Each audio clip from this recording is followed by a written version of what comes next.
oh man, it's the third video in the series that everyone accuses me of ripping off from Rada. It's Dynasty time! We might as well get into a deck I predicted would exist literally a day before they got revealed, the Battlewasps. Battlewasps, also known as B-Force in Japan, were the deck of Shinji Weber from the Synchro dimension of Arc 5, aka Crow's friend, who everyone hated because he was a little too happy with the pitchforks and torches and going all French Revolution on the city of New Domino. Battlewasps are, as a concept, wind insect monsters based on wasps in terms of their shapes, with their names coming from piercing weapons and archery. Their playstyle boils down to swarming and a focus on burn effects to fill in what they cannot do alone while stacking the graveyard for effects and swarms. In the end, however, they come out more as Diet Blackwings with an insect typing in a series that gave us their Xyz cousins in Raid Raptors already. With Shinji having a grand total of 4 duels where he lost 2 and won 2, the archetype surely has some cards that were oh, who am I kidding? I'm just joshing you. They're garbage. The writers love Crow so much they just made him again 3 times in the same series, and just wanted him to look much better than they actually were. Heck, those wins were against Moonshadow, the Twilight Ninja dude, and Sector Security grunts that don't even have the decency to have names. That's definitely not helping Shinji's case here. Let's kick things off with a level 4 monster that starts the chain of pure liquid ass. Arbalest, the Rapid Fire, is a level 4 wind insect with 1800 attack and 800 defense with the following effect. If this card is destroyed, you can special summon one Battlewasp, Arbalest the Rapid Fire, from your hand. That's, Well, it would be considered circumstantial even when Flying Kamakiri was introduced. This excludes every other monster in the archetype from its swarming capability, pun intended, except for itself, and it's only from the hand. The main problem with this is that having to wait for battle destruction via Flying Kamakiri is absurdly slow now, and that's for literally anything else in this deck from the deck. This thing is only capable of summoning itself from the hand. I really can't stress how incredibly inconsequential this effect is, and it's named after a crossbow so huge it looks like it revs its engine in residential areas. Look at this shit! It looks like it could impale a whole family, and this overcompensating gnat has a scoop for a stinger? It's just disappointing in every way. Next we have Twinbow the Attacker, with 2 stingers and, 4 legs? Did he give up the other 2 legs for the extra stinger? Can all insects make this trait? Like 4 stingers and no legs? Is this how spiders were made? Does it die if 1 stinger comes out or both? No, wait, this thing's a wasp. I think that's just bees. Yeah, that's probably just bees. Anyway, Twinbow the Attacker is a level 3 wind insect monster with 1000 attack and 500 defense, and the following effect. You can special summon this card from your hand. If summoned this way, the following effect is negated. This card can make a second attack during each battle phase. Well, at least it's named fittingly. I'll give it this, that it does have the best use so far out of the main deck monsters, with it being really easy to summon and swarm out onto the field in a Synchro or a Link play. Let's call this a step in the right direction then, shall we? Not only does it do what Blackwings do, which is special summoning to the field with convenient levels to help with Synchro plays, but it also has a secondary effect for versatility. Albeit the effect won't be useful in most circumstances, but it's better than nothing, especially when it's coming off an archetypical Gillosaurus with no downside. Now, if we only could figure out why this thing is so eager to die. But does it die? Is destruction death, or is it just kind of like that one Void in Chrono Trigger where they just kind of wait to be brought back? Has the graveyard become a stop and not a destination? Okay, if I keep going, my heart's gonna stop and my brain's gonna leak. I don't like this thing questioning my mortality. Coming off that good B is this deck's only main deck tuner monster, in a Synchro archetype.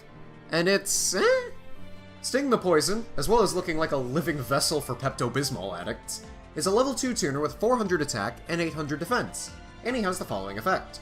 You contribute 1 Battlewasp monster, then target 1 monster your opponent controls. That target's effects are negated until the end of this turn. Not the worst effect, but not good by modern standards, or even a decade out standards. A simple breakthrough skill effect at the cost of 1 of your wasps. So, even if it didn't require you giving up a monster in a deck that has a swarming capability of an anthill after a run-in with the poisonous gas fairy, this effect is so incredibly outclassed and not what the deck needs. We have a level 12 Synchro, which, don't worry, we will get to. And the best way to summon it is to just play Synchrons and ignore the rest of the deck entirely. Okay, let's look at it from the perspective of it just being a tuner. Burning Abyss was fine with their tuner being the train to Virgil Station and nothing else, but can this deck afford to have the luxury of a tuner that doesn't do anything but tune? If there's any suspense, look at the only adjective in the title of this video and reevaluate your thought process. Oh boy, next is a card many should be familiar with for how powerful it is. Pin the Bullseye is a level 1 Wind Disgrace with 200 attack and 300 defense, with the grandiose effect of, you can inflict 200 damage to your opponent once per turn. Woohoo! Now we have Sparks damage! Where did burn come into this, you may ask? Every anime archetype needs burn, guys! We have to make sure that the main protagonist has some way to have low life points so that there's suspense as to how he can beat over an otherwise negligible board! Don't you know what storytelling is? Must I read from the hero's journey to you until you realize that we operate under a strict formula with no room for deviation or experimentation? All this runt does is add on 200 burn, which is nothing of note, even with the help of a card coming up later that increases burn damage. He's a name, a face, and nothing more than fodder. What an absolute train wreck of a bug. Especially since he's named after something your grandmother uses to sew you a new blanket, as opposed to the absolute Chad Arbalest! The final main deck monster we'll be taking a look at is the level 1 monster Dart the Hunter. Dart is a little guy who is not only barreling towards the earth to get the sweet embrace of death, but is also a level 1 wind insect with 100 stats both ways, and states the following. If a Battlewasp monster you control destroys an opponent's monster by battle, you can send this card from your hand to the graveyard, inflict damage to your opponent equal to the attack the destroyed monster had on the field. So Dart is actually kind of decent.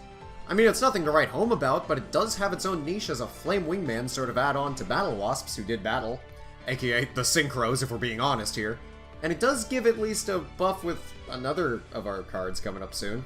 Something you may have noticed with the main deck additions is that there appears to be no sense of cohesion between them. They can kind of swarm, almost never recur, deal enough damage to make you think they were mosquitoes and not wasps, and then there's a battle trap?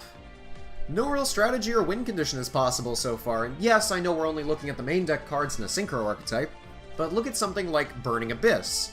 Great effects that are easy to get off, and you get the idea immediately that they need to be sent to the graveyard, and cards that do that are good, even without looking into the myriad of extra deck cards that help them do this. If that's too good of a deck as an example, we can talk about Mech Lords. At least you know they all hate Synchros and want them to be absorbed as fast as possible, and the archetype gives you some ways of popping your own cards to summon your main boss monsters, albeit the options do leave a lot to be desired. This? No idea what the Synchros could do from only looking at the main deck. If I did a grading scale and I added cohesion as a category, it would be a solid F. But what are the Synchros, you may ask? Well, onto the extra deck, which starts to show some of the signs of potential, but signs that lead into a ditch only lead to death. First up is the Synchro Tuner monster. Ooh, this is interesting. Aw man, are we about to see some Oxel Synchron levels of playmaking? Maybe just a useful effect like Formula, or will it? Oh yeah, this thing exists! Azusa the Ghost Bow is a level 5 generic Synchro Tuner with 2200 attack and 1600 defense with the following effect. During either player's turn, if a Battlewasp monster would inflict effect damage while you control another Battlewasp monster, you can double that damage. This card makes Pin the Hit into not just Sparks, but half of an Ukazi. It's almost Hinotama. Hey! Maybe Pin the Hit is still the most brain-dead awful card I've ever thought of, but slightly less secure in that top spot. Solid stats, but the effect straight up doesn't work with anything but that abomination. The decent hand trap made into something that burns for like 3k off a single discard circumstantially and by battle of all things.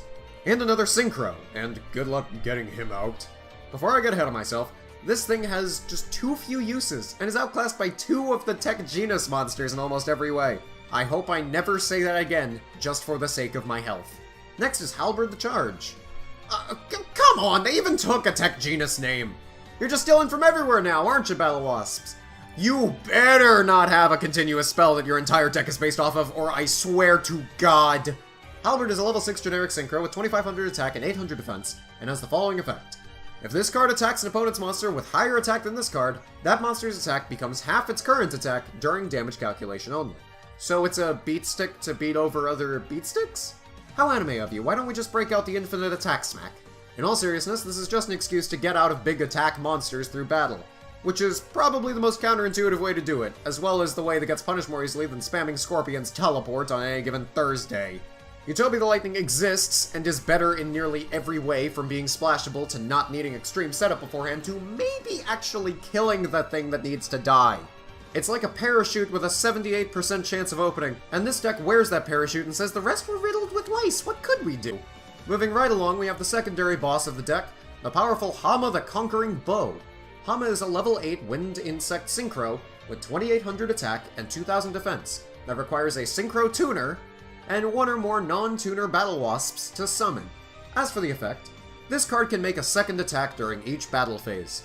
Once per turn, if this card inflicts battle damage to your opponent, you can target one monster your opponent controls. That target loses attack equal to the battle damage inflicted until the end of the battle phase. At the end of your battle phase, if no battle damage was inflicted, you can inflict 300 damage to your opponent for each Battlewasp monster in your graveyard. Cool, so you can summon Sting into Twin Bow, then Synchro for Azusa, then use another Twin Bow in your hand to Synchro for this big boy. That's it, that's really all you have to do. At least, well, links are still a thing we might as well bring up.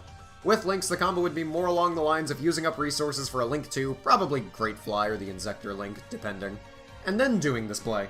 There are easier ways, but they just involve just run Twin Bow and Synchro spam for no reason. While the effect can be strong to use in certain situations, with Azusa combined with a card we got coming up soon, there's way too much you need to focus on in order to make this thing in the vacuum that is called the anime duels, let alone actually playing the thing in real life. You can basically look at the effect in one of two ways. Either the deck wants to be versatile and understanding with an effect for damage and no damage, or it could be anti-synergy within the exact same card. This isn't Helios Duo Megistus levels of screwing the entire deck over, but it does synergize with either nothing or the Synchro Tuner you theoretically just used for the summon. If you go for this big guy, I'd say try focusing on turboing him and maybe an Azusa for added burn, teching in a Soul Charge against a little Timmy that doesn't know it's actually banned. Finally, it's the biggest, the baddest wasp of them all! If you get stung by him, you'll probably need at least a bandage, and you may say a curse word when it happens from the unimaginable pain! Ballista the Armageddon is a level 12 Synchro, with 3000 attack and 2500 defense, that only requires a tuner and one or more non-tuners! Oh, wait, that's actually pretty welcome compared to the insanity of making Hama. As for the effect, during either player's turn, you can banish all Battlewasp monsters from your graveyard, then target one face-up monster your opponent controls. It loses 500 attack and defense for each monster banished this way. If this card attacks a defense position monster, inflict piercing battle damage to your opponent. Alright, now we have an actual boss monster on our hands. Regular viewers may also recognize this monster as number 10 on the list of best Synchro monsters, and for good reason. Given how generic it is to summon and the power to banish and weaken a monster to blast right through it, it stands out compared to Mr. Burn and Pass. Now, instead of using the graveyard for burn, just chuck them bugs out and bring in the big artillery. Wait, is the thing just smashing the rotting bodies of his brethren into a cannon and firing them at people? Oh god, he's a worse monster than I'd ever imagined. I don't even mean monster like card type, I mean the kind you read about on the news and you feel good you don't live in the same state as such an evil being. Yeesh. Honestly, its biggest sin besides, well, grave robbing and corpse desecration, is the fact that you need plenty of resources to be useful, and links to get higher leveled materials for easier summons. Hell, in the show itself, Shinji needed Halberd, Arbalest, and Sting to make it himself via... Wait, this dude really just ran urgent tuning? Oh my god, the Synchro dimension is so weird! Synchro spam became somewhat of a dead archetype in Master Rule 4, and Ballista shows what that can do to an archetype. They wouldn't be good pre-Link era, don't get me wrong, but if the mighty can fall, what happens to the unworthy? Moving along to the spells and traps, and he only has 2 of each. Well, compared to Cook Pals, this is pretty, simple for me, to say the least. Though let's not make assumptions until we see what these bugs are packing in the hive first now, shall we? First of those spells being Summoning Swarm, a normal spell card with the following effect. If your opponent controls a monster, special summon level 4 or lower Battlewasp monsters from your graveyard, equal to the number of monsters your opponent controls. Why do cards need to be made with the intention of being bonkers in every deck that isn't the one it's printed in? If this was printed for Infernities or even Yang Zings, it would be a nightmare, but instead it summons back these doofuses. It isn't up to, mind you, it has to be exact, so that alone makes it brick a bit, but otherwise, it's an alright archetypical Soul Charge. An alright Soul Charge makes for a good card in my book, so hey, we got something solid besides Twin Bow and Big Boy Revival Swarm is a protection monster reborn. No, seriously, its effect reads as such. Target one Battlewasp monster in your graveyard. Special summon it, but its effects are negated. Also, it cannot be destroyed by battle or card effects this turn. It's actually pretty okay. What else can I say other than play a monster reborn in addition to it? It can get back your synchros for play extensions, and essentially holds the archetype together. A natural fit into any Battlewasp deck. Run 3 and never look back. So that's 2 for 2 in terms of good spells, but how do the traps compare? Well, next we have up Naturia Sacred Tree strapped to the sky and defying all known laws of aviation. It's Battlewasp Nest. Well, I mean, yeah, I guess it is. It's a continuous trap with the following effect. Activate this card by targeting one level 2 or lower Battlewasp monster you control. If that target, or a monster with the same name as that target, is targeted for an attack, you can special summon one monster with the same name from your hand or deck. And if you do, end the battle phase. If this effect is used 2 times, destroy this card. If that target leaves the field, destroy this card. So... a negate attack trap that's actually better than its origin, but more like that trap Tenzin ran in 5Ds called Totem Pole. The anime sure broke the mold with this one. Isn't that right, Battle Eater? Granted, there are still plenty of flaws. Namely, it only works on the level 2 tuner, and, well, pin and dart. And you don't exactly want either of those on the field.